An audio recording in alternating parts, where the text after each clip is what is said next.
बाळा, आमचीच आठवण काढत होतास ना, त्यामुळेच तर आम्ही प्रकट झालो.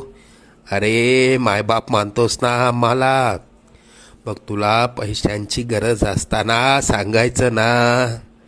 कोणापुढेही हात पसरू नकोस. लोक 2-4 हजारांची मदत करतीलही, पण तुझ्या मागे सर्वांना तुझी मजबुरी हसत सांगतील.